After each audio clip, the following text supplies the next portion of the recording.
దేశానికి రాష్ట్రపతినిచ్చింది రాయలసీమ. అవిభక్త ఆంధ్రదేశానికి 6 ముఖ్యమంత్రులు ఇచ్చింది రాయలసీమ.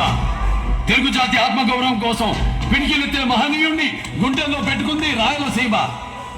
ఆంధ్రప్రదేశ్ ని ప్రపంచ పటంలో నిలబెట్టిన విషనరీని ఇచ్చింది రాయలసీమ. ఇది రాయలసీమ. రాయలసీమ. గజరాజు నడిచిన దారిలో గజ్జి కుక్కలు కూడా నడుస్తుంటాయి. రాజును చూడు, కుక్కని కాదు. వీరసింహారెడ్డి, నేను పుట్టింది ఈ సీమ ఉమ్మడితోనే. మాలో ఉంది ఈ సీమ నెత్తురే.